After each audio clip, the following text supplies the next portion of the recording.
I remember from my childhood was when my parents were renovating the house, and at that time they had to take away the covers for the power outlets in the wall. And I was not even walking, I believe, but I was crawling to that, and there were some nails. So I put both nails into the power outlet and got a electronic shock. And at that time already I was interested in investigating, and I did it again just to check what that was. And after the third time, my mother came and took me away from that and said, I'm stupid. But at that time already I thought I have some engineering mind in my head So you were just investigate. testing the positive and negative Yeah. and feeling, is it 240 or what was the wattage in those days? 230, yeah. 230? Yeah. One day the police caught me, and they didn't understand why, when they tested it, why it was not as fast as they were seeing it when they drove behind me. So they confessed the motorbike, and it went actually into the police museum for creative tuning of a motorbike or a They're proud that they caught the criminal, or they got the best product. Yeah, no, and I had to, I think, 2 weeks of gardening work in a hospital as a sentence. Oh. Yeah.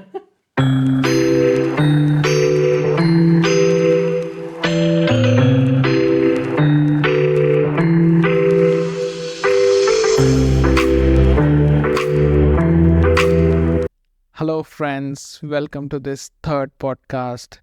Today's guest is Michael Fleiss. He's a CEO of a company named Bay, a company which was spinned off from powertrain department of Volvo Cars to make an engine company. It's one of the best companies with the fuel efficiencies. And now, coming to Michael Fleiss, his story is very inspiring. He was destined to be an engineer since childhood. I will let you listen to this podcast and not talk further what Michael Fleiss is and his journey. It is truly inspiring, and I felt it was a movie for me for that 1 hour. Enjoy this podcast. I am your host, Vidyasagar.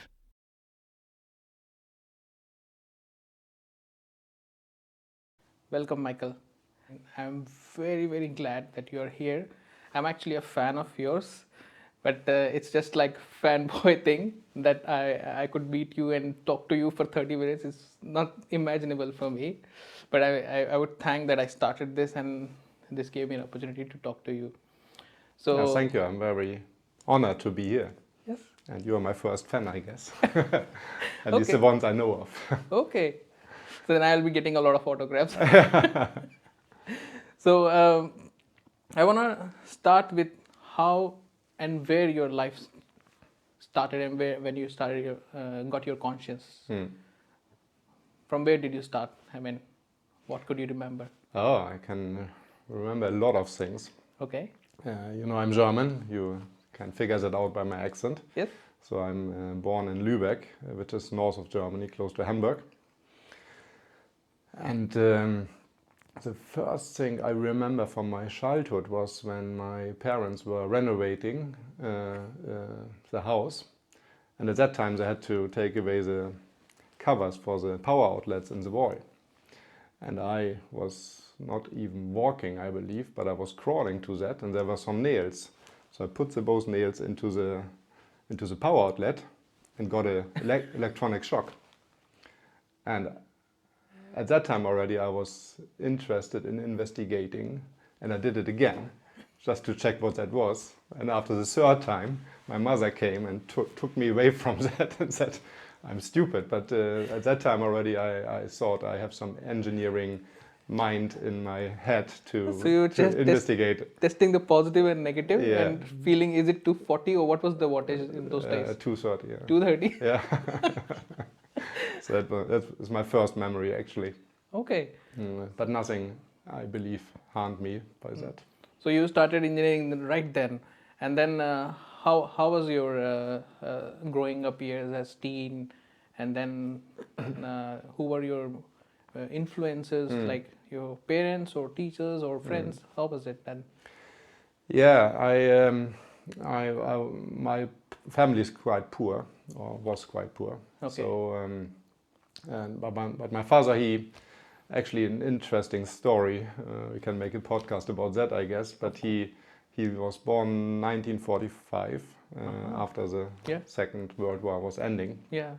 and his mother was fleeing from the Russians from White Russia, I think it was, where they were living. And then they were fleeing towards North Germany. And on the way, on a train they were transported. On the way there was a bomb attack from England.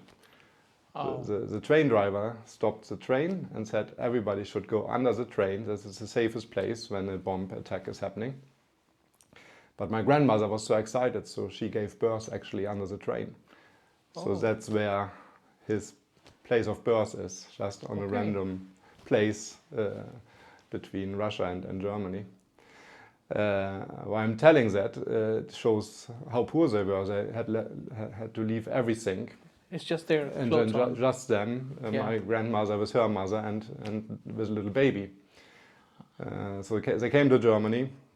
And at that time, in Germany, which was good after the war, everybody who had a big apartment, it was decided by square meters, had to bring in a refugee more or less into their homes. So if you had 60 square meters, you had to bring one refugee. If you had 80, then two or so.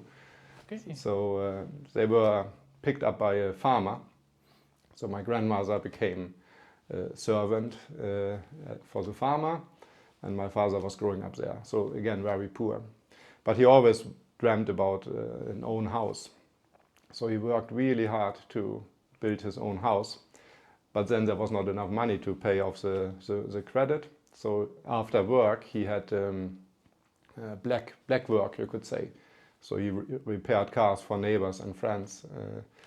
And it became bigger and bigger. So companies came to him and wanted to have service the car fleet and so on. So if I would like to hold you there, Yeah. you said 1945, and he's already repairing, means he's somewhere around 20 years or Yeah, it was 15 years old. actually they built the house when I was born, 73. Okay. So that's then yeah.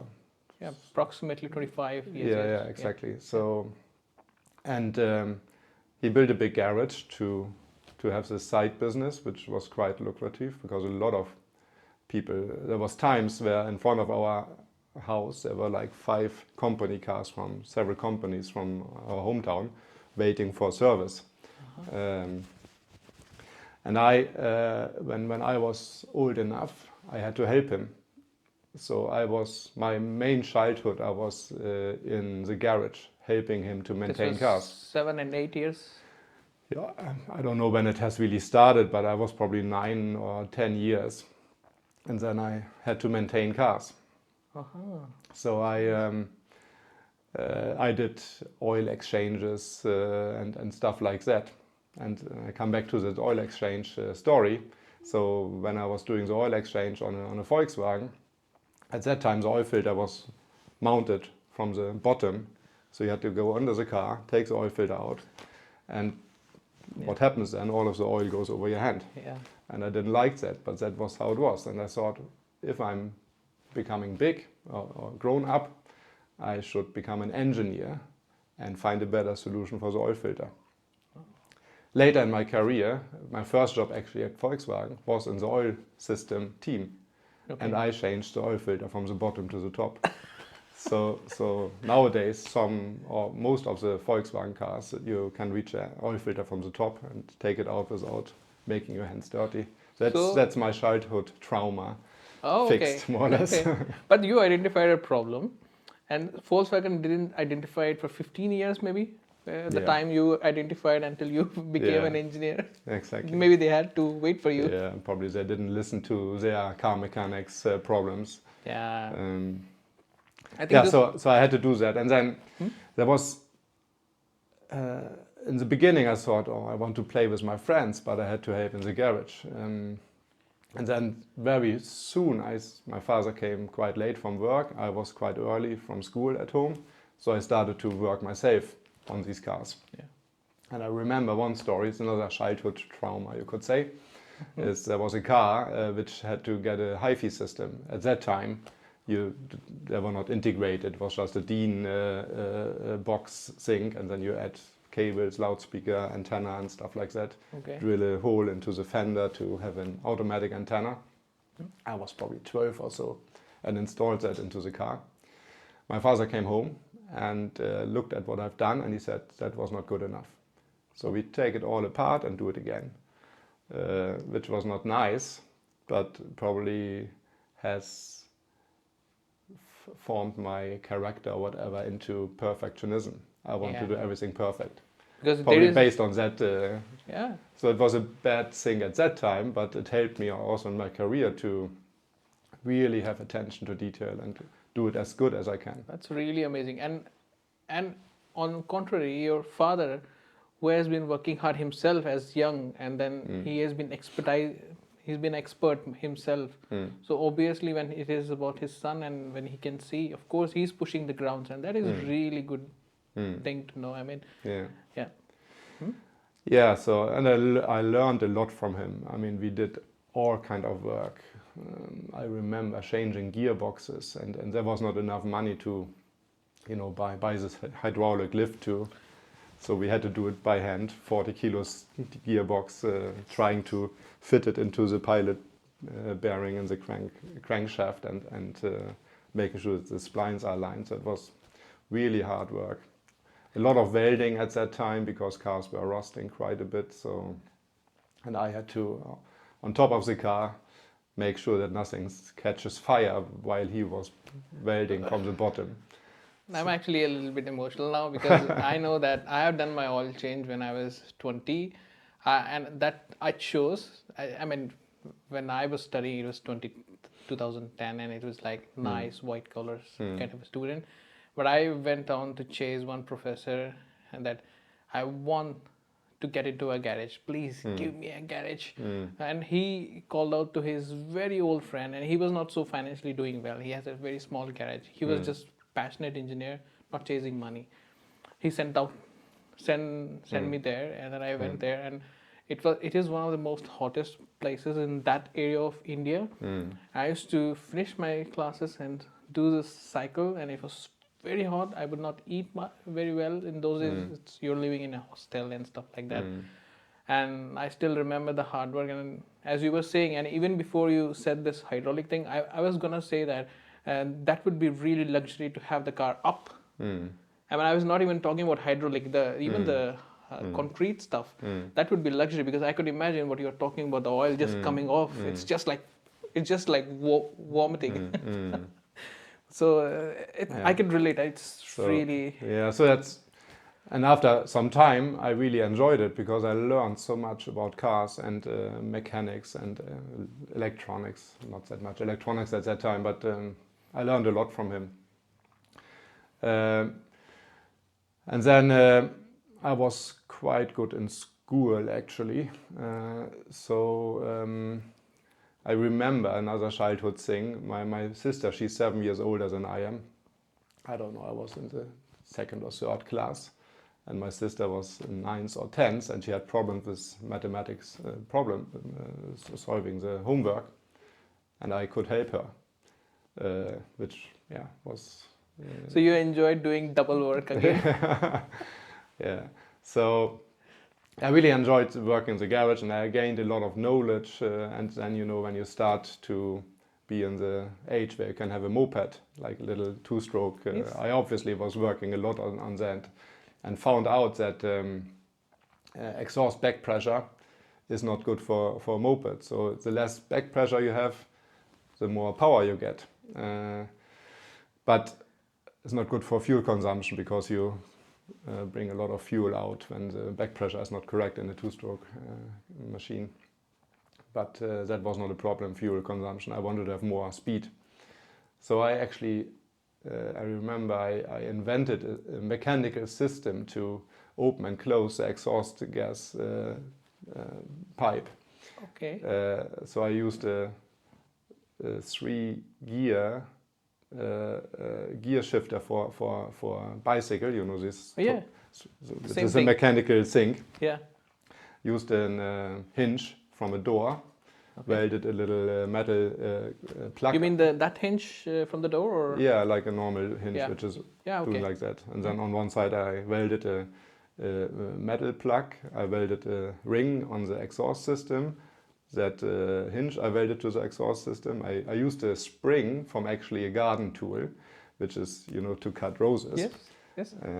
Put a Bowden cable on the hinge in between the spring for the garden tool, and then the Bowden cable went to the steering bar, and then with this 3-speed gear shifter I could open and close the exhaust system. Yeah. So Yeah. when you open it, the hole was released by this plug and made a lot of noise, but it went like 20 kph more.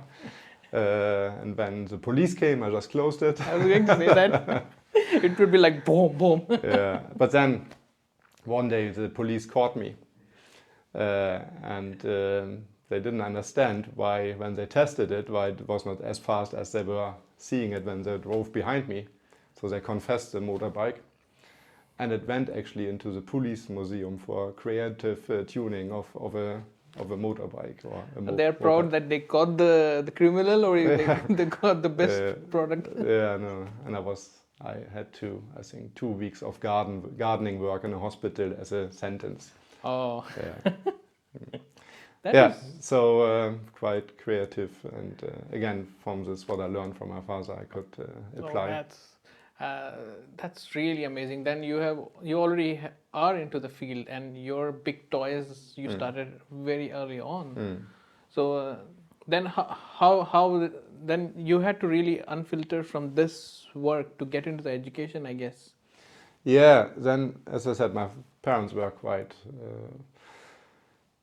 very nice, but simple, not Yeah. highly educated, and for them studying was something that only other people do, not in our family. So they wanted me to make a car mechanic apprenticeship, but I didn't know everything. I said, I don't need to do that. I was working 10 years, 15 years in this garage. I know everything. Yes. So I could convince them to study. Normally it's the other way around, isn't it, with parents? They want to convince the children to study, but in my family they said, oh no, you need to earn money, so you need to... I was going to say that. They think that, okay, apprenticeship, maybe 3 months, 6 months? No, it's in Germany, it's 3.5 years. 3.5 years, okay. So you do that and you are ready to you're certified to earn, kind of a thing. So, yeah. Yeah, so I could convince them, but I had to earn my own money for studying. So after studying, I was working in a car part shop, like Biltema, but a bit smaller. So I was selling spare parts and so on, which I really enjoyed. Yeah, even I enjoy when I go to Biltema. I'm just like I'm the kid in the candy store. Oh, this is there. Oh, this is there. Yeah, and I was really competitive at that time. So I was starting at 3 o'clock sometimes, and it was open until 6 or 7 o'clock in the evening. And there were people selling stuff full time, so from 8 to 7. And I always wanted to, and most time managed to make the most profit or the turnover, even on the shorter time. That was always my challenge, to beat them. So already you had some business learnings from your father's garage, and then you're doing this on a new level. Yeah, more or less looking into But how sales. about the education thing? When you're able to do your homeworks and learning, it's just during the day? Yeah, to be honest, I was not learning so much, and I didn't do so much homework. Most of the time I was actually not in the university. I decided to work and make some money. And when it came to the examines, Yeah. I just 4 weeks before switched everything off. No working in this car shop, just learning. I was reading the books the professors went through, because it was for me not efficient to sit there and listen to them. So I was just reading the book and trying to get my exams done by that. Okay. Yeah, it's been the same for all engineering students Yeah, mostly. I guess it's not a unique. Oh yeah, the exam is coming. Okay, let's start now. Yeah, so I try to do it as fast as possible because I didn't want to spend my time on the university. I wanted to go into the engineering part. Okay, so then you finished that, and then you went to the engineering education. Yeah, no, it was a mechanical. Yeah, that was university mechanical engineering. So I finished that quite successful, actually, considering the time I invested. But I really like this part, and this is actually a lot of discussion, and still it's happening already in Europe and in majority of the countries, and some parts in US. Is that early on you get this, the kids get experience with real life examples, and that is you got the best education, if I would say, in that perspective. Like Elon Musk talked about why we have degrees in the first place. They are not really adding value to the education, what we really need in the industry. So from that perspective, you got the best education, and it's really good. I mean, this is a very good example. Yeah, I mean, for me, the degree is an entry ticket to a certain amount of a certain level of jobs, you could say. That is really what it's for. And you always think, what do I use from university? Probably first you think nothing, but then what I really use is the analytical approach to things. So the academic thinking or solving problems that I would say you learn, but I don't know if I ever have used the Bernoulli equation to solve a problem. No, there you have in a big company you have calculation experts who are doing that for you. Yeah, exactly. I was going to say the same thing. You are not the type F1 is equal to Yeah. 2. No. You just go on hands on, or this is what not working, and okay. Yeah, then I at that time you had to do internships next to the study, so I did that at Volkswagen, and I normally do it in the middle of the studies, but I thought it's stupid to do it in the middle, so I asked my professor, can I not do it at the end, because then I'm most educated and I can deliver the most value to whatever company I'm working with, and they were agreeing on it. So I did my internship, and then connected to that I could write my diploma thesis. So I used that system. That worked quite well. I then had a very big diploma thesis. The professor said it was actually 2 in 1, so from the Mount. But I wanted to really... Now I'm very curious on one thing. This was when you were 21, 20? No. I was, the A levels I made was 18. Okay. So that's a German school system. 13 years of normal school. And then, 1 year military service I had to do also. How was that? It was funny.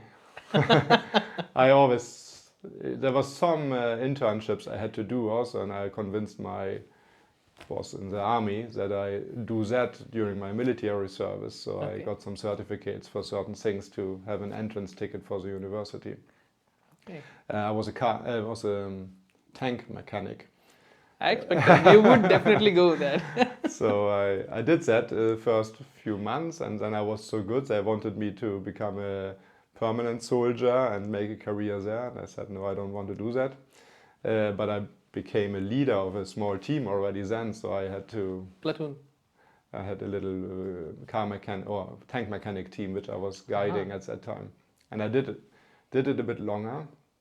It was 12 months normal service you had to do in Germany at that time. Now they have stopped that mandatory service. But at that time it was 12 months. But I could extend it to 15 months, and then you got much more money because you were kind of a professional soldier. But the problem was my study started after 12 months. So what I did then, I worked all the time, all weekend services, saved 3 months of holiday, started my university, and was 3 months a soldier while I was at university. So I just was a soldier on holiday for the first half of the first semester. You would go in camouflage clothes? No, I had to go one time back when they said goodbye to me. So that was the last time I was wearing the dress. So now I can imagine you can disassemble and assemble a tank. Yeah. That was really funny. Stupid what they do there. They do the service on these tanks they never used, but you have to follow these services. And then I think the 6-month service was always take the engine out, change oil filters. The hull out, yeah. Yeah. And then the most fun thing was to start the engine when it was outside of the tank. That was quite impressive. You love that sound when it's and then it throws that exhaust just outside of that diesel engine. Oh, that's really love it side of thing. So we were back. So 1 year, 13 years of school, 1 year of military service, and then 4 years of studying or so it was. So I was 23 at that time. Then internship and then diploma thesis, which was another year. Okay. So I started as an engineer with 24. So I will go back why I asked you about the ages. You're already making your choices.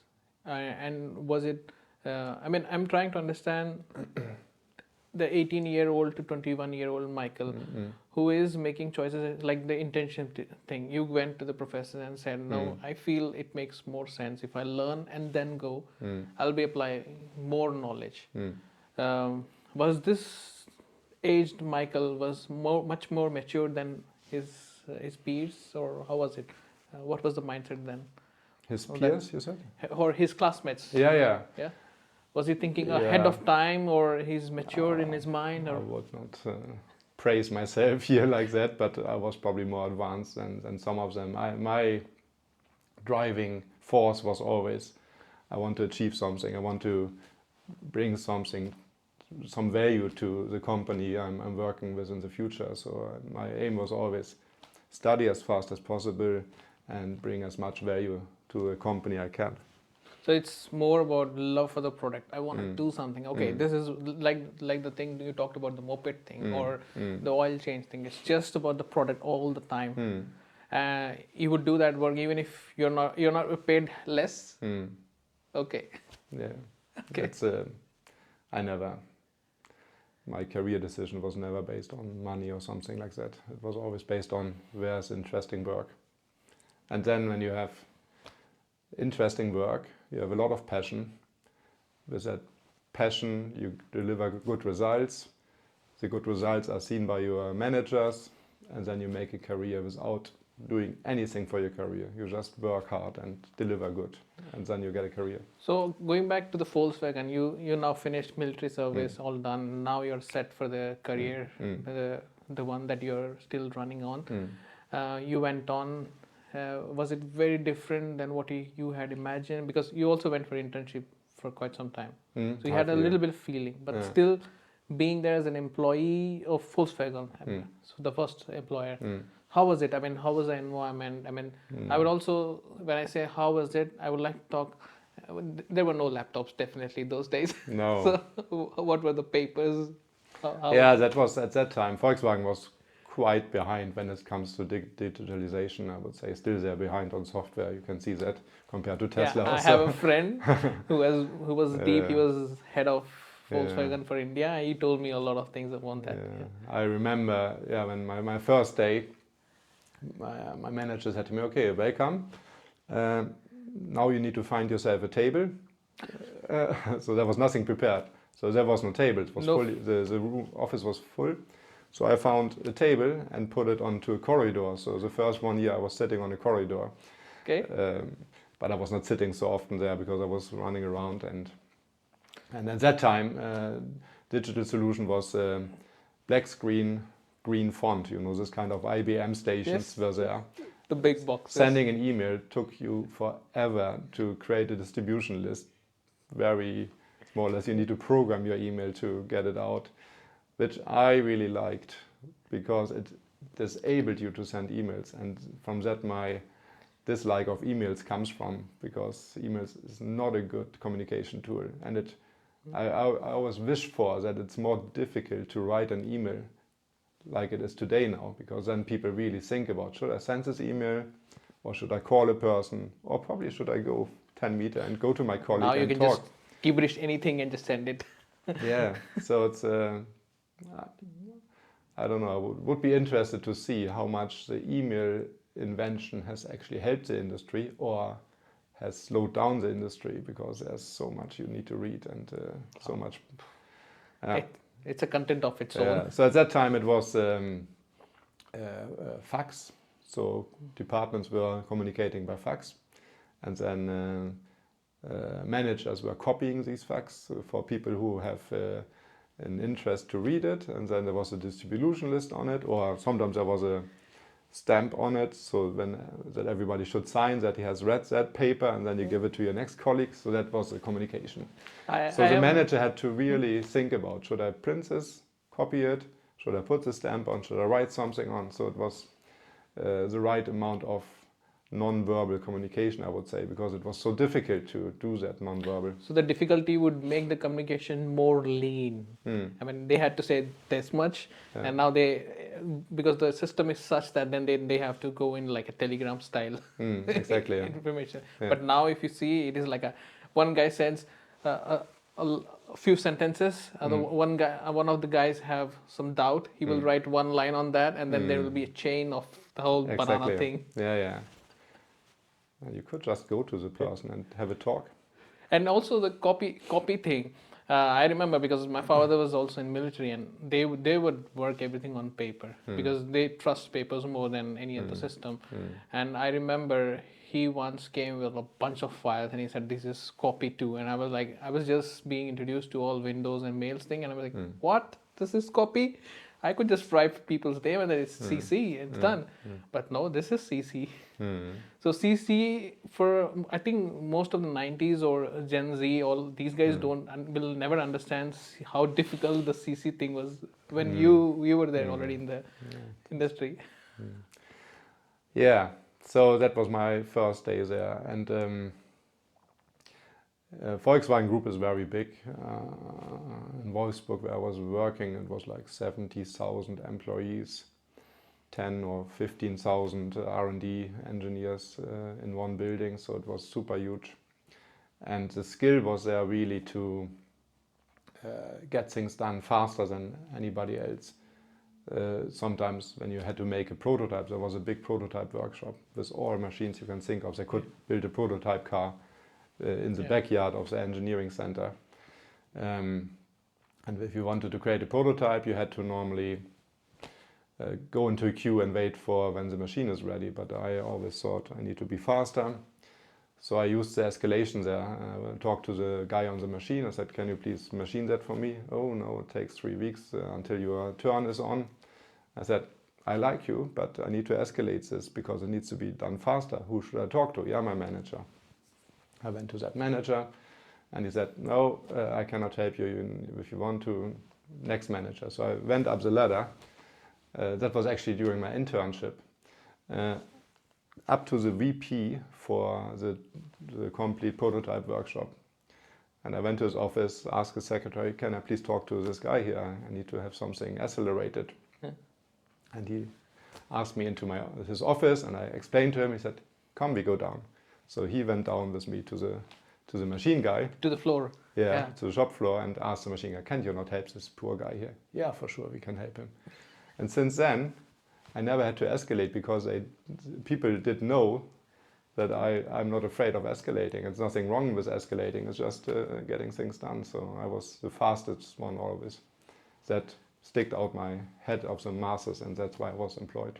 Yeah, well, but I understand the floor thing. Yeah, of course, that was really good what you have done.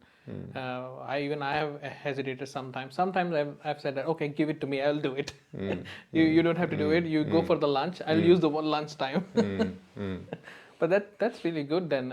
So then, after that, you spent how many years doing all the designing? Yeah, I was the designer of this oil system. I was designing intake manifolds for natural aspirated engines, exhaust systems.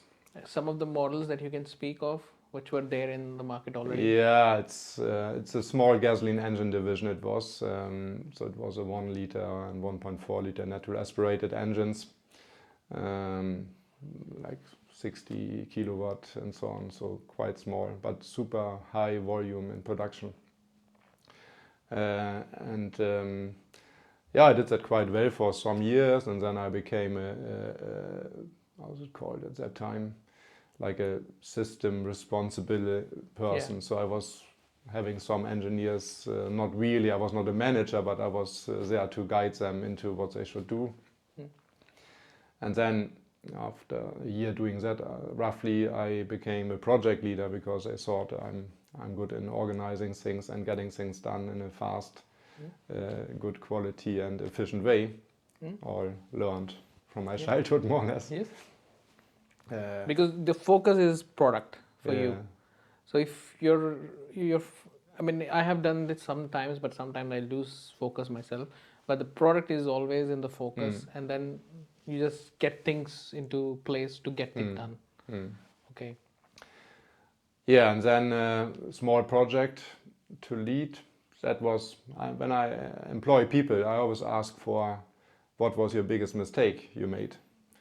And I'm looking for big mistakes. You should make a big mistake where you burned a lot of money for the company, because that shows that you have understood where your borders are. You went over the border.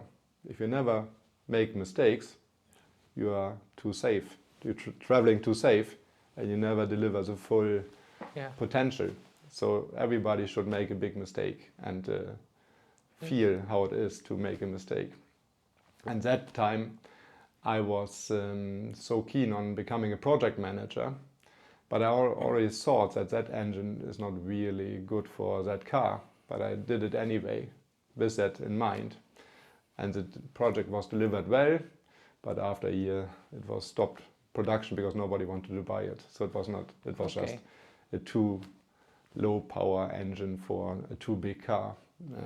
But that was my biggest mistake, to say yes to that. This was when, the year?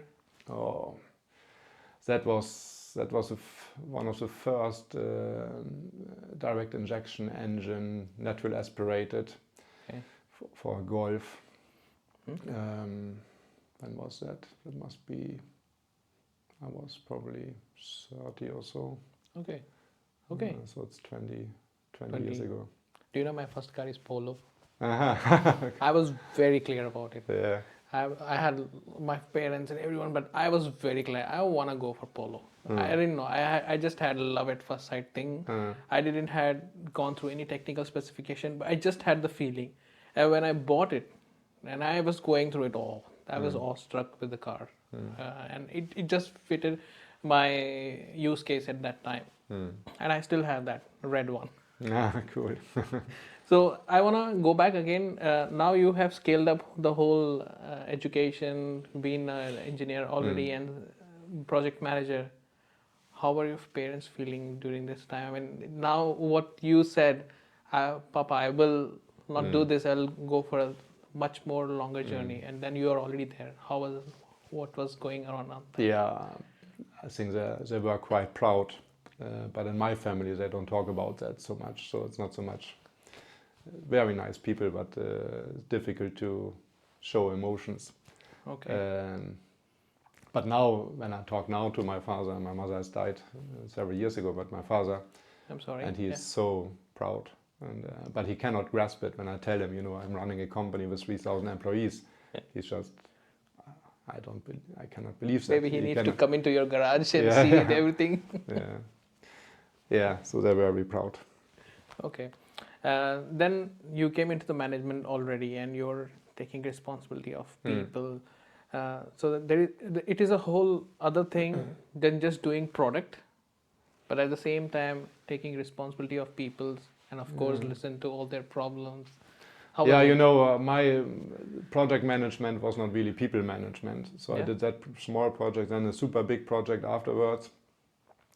During that time, I also successfully went through a management assessment center, which is the hardest one you can imagine in the Volkswagen Group. So very successful there.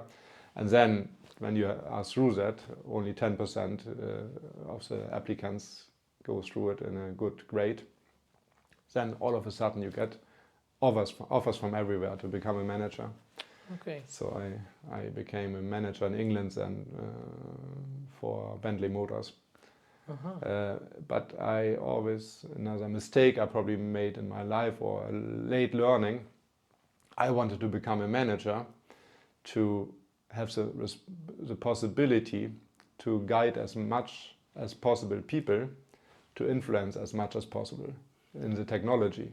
Yeah. So I wanted to have scale to influence more than only me. Why was that? Is it that you feel it's more of a teamwork, or is it No, of a thing? I thought there are so many things wrong, and I need to tell people how to do it right to have a good product.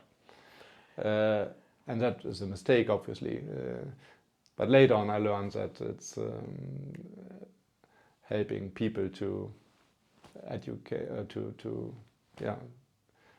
bring everyone at the same level. Yeah, exactly. To foster careers. That's the fun part, actually, of being a manager. There is one. I was talking to one of my friends. She was also here as a guest, but it was for something else. And she mentioned a really, really good point. Then she said that she's from India, actually, and she mentioned that the education is not at par for the global diverse workforce that we are today. All the companies, all the multinational companies we are today. The mindset is different. Every region, the education is not at level, and everybody's doing their own way. But in the end, the product is the same that we are delivering all around the world. So it's a big gap or need to work. And you were trying to do the same thing, I guess. That no, has to come up to this level. Okay. Yeah. And how far you went into that? How was it? How was your experience when you? How could you see the results? How were they reciprocating to you? Sorry, what do you mean? I mean, when you said that, I wanted to help people to understand this is not the way how things should be, and we should take the design at this level. And so, when you were trying your effort, how was the reciprocation of the results? The results become good, at least in my view, because it's influenced by my thinking, and that happened at Bentley. Actually, the negative side of it is that everything is singled around you. So people start to say, oh, let's ask Michael how we should do it, instead of thinking themselves. And that's not a good. So you learn in your life, and I learned that by the hard way. Because when I got headhunted by Volvo Cars, that was from Bentley, and when I explained to my management that I will leave, I was guided out of the company by the security guards.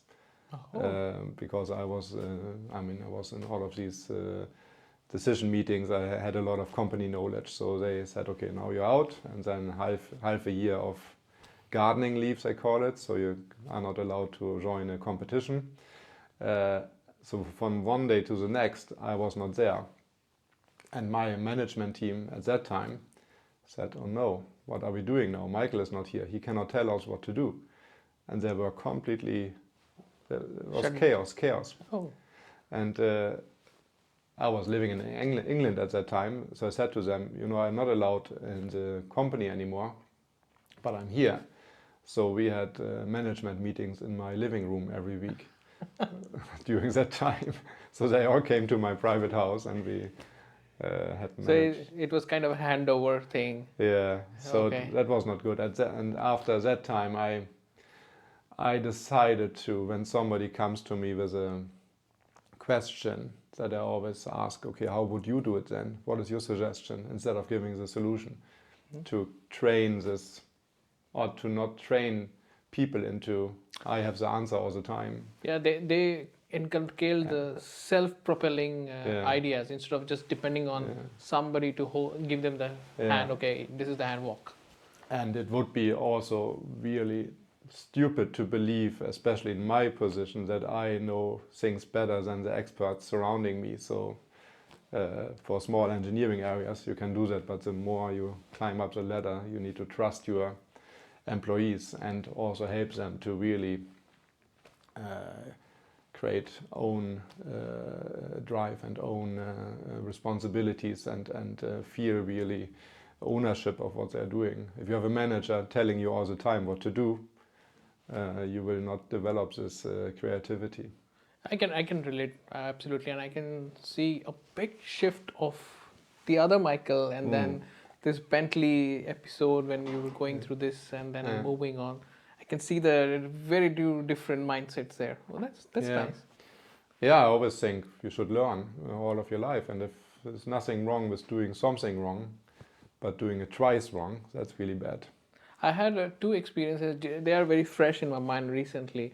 One is with the driving. I have a friend. I was a little bit scared because he knows the right hand driving very well, but the left hand driving, and the rules are very different here in this part of the world. It was not like I could give him the steering. Okay, you can drive. Even if he would be on the side, I will be like very stressed on my feet. Oh, no, you have to be slow. Okay. But slowly I understood the same exact feeling. Okay, he can do it. He also cares the same way that I, and he also loves the cars the way I do. So okay, hold on. I'm just holding the breath. And then another incident, what you just spoke about let people think. I did a little bit of just recently or a year ago or the time when I have to mentee someone. For some reason it just kicked me at that point. Usually it was like let me show you and let me do it, but then I would just sit back and say think what you could imagine, and that is really good thing to know. I mean I've been learning myself, but then you made a paradigm shift yourself doing and not let people do. And I think that's one of the really good skills, as I think from there the leaders started coming out of you, the real leader. Exactly, yeah. Before, And then you said Volvo Cars. You moved to Volvo Cars from Bentley. When was this? Well, that was 12 years ago now. Okay. So it was it 2011 or so. Okay. So it's 12 years. Yeah, 1 decade finished, and then at what position you started then, and what was your responsibility then? Yeah, I mean, first of all, when the headhunter called me, I said to him, why should I join Volvo? I have a big career in front of me at Volkswagen, assessment center done, everything. But then he told me that the story about Volvo Cars being purchased by Geely, having a lot of Ford engines, and now they need to develop their own engines to get out of the Ford IP. Yeah. So it was more or less a blank sheet of paper, new engine development from scratch, and I obviously liked that to do something. So you came at a transition when Ford sold Volvo Cars to another owners, and they had to separate out all the IP products. So Volvo had to start from scratch. I think I started 2011 or so, and I think in 2015 the sales contract said that in 2015 Volvo needs to, or Ford is not supplying any more products to them. Yeah. And I was not there for the concept, unfortunately, because it would have been fun. The concept was done already, but then it was the industrialization of that which had problems, and my predecessor was not, according to their management, not doing it right. So I was more or less brought in to save this launch.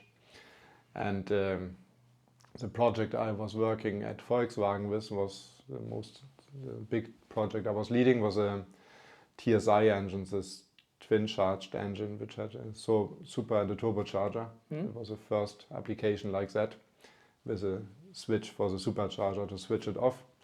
And it's like the T6 engine of Volvo Cars, which had the most problems. So I guess that's how they came across me, because I was solving that for Volkswagen. So they thought I can solve it for Volvo also. So that was, and then we will have to stop here.